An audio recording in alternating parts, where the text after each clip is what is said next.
In this video, we're going to take a look at an override that lets you change a variant based on the URL variable. And I'll show you what I mean here.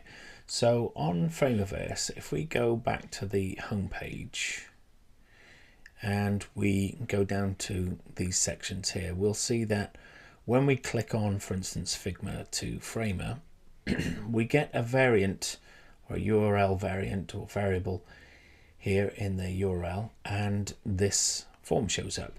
Now this is, if you look at the page, the URL here, it's framerverse.com/contact, then we've got a question mark, the word variant equals, and then Figma to Framer. So if I choose a different form, let's say fix my Framer services, you can see that the variable changes to fix my Framer and the form changes likewise. So if I go back to the home page again, and we'll click on here, custom Framer website, and you can see we're going to the same page, but we're changing the form variable.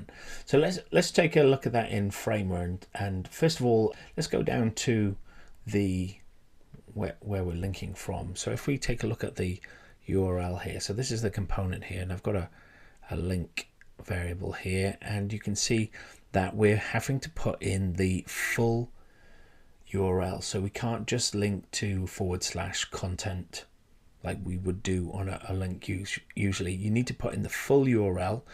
It's easier probably to see it up here. So the full URL, HTTPS in this instance, www.framerverse.com/contact, or whatever the page is, then a question mark, then the word variant equals, and then whatever that variant is. So where do we get the variant names from? So if we go back to this site and we'll go to our contact page, we've got our contact form here, which is component with variables. So let's take a look at that. Ooh, clicked on the wrong piece there. There we go. So you can see that our contact form has got multiple forms in it, so all in one place, and the variant name here is a name with no spaces and with hyphens in between to break up the words. So the actual component itself is picking up on what's in the URL variable here, but it matches exactly the name of the variant that you want to switch to. So where do we apply this? Well, in this particular instance, you can see that we have this little badge here on our layer, and it tells us that we've got some code applied to it, an override, and you can see that that's what we've got applied here. We've got this forms, I've called it contact changer in this particular case, and then variant override. So you need to apply this code override to whatever the component is with the variants in it that you want to link it to. So if we go back to the home page here, so I'll go back to, I'm recording these videos before Framerverse is live, so that's why the page is like this.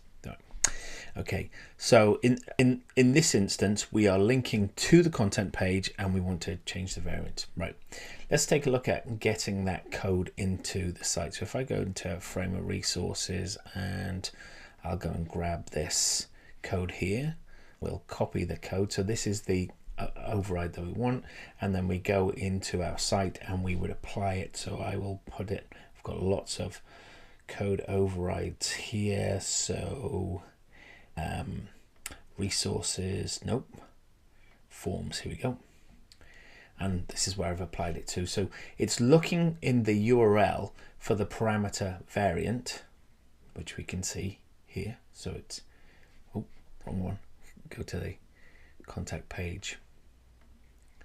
So it's looking for that word variant, and then it's looking to the component that it's applied to grab that variant. I hope that makes sense. Feels like I've been rambling, but I'm sure it does make sense. If it doesn't, get in touch. Very easy to implement, but really great, because in this instance, I didn't want to have lots of different pages with forms on. I just wanted one contact page and different forms, but I wanted to be able to link to it. So that's why I made this particular override. So hopefully you'll find that useful. it might have lots of different use cases for you. And I hope you found this video useful and not rambling. Anyway, that's that code override. Great. I'm going to sign off on this point before I continue rambling. Thanks for watching.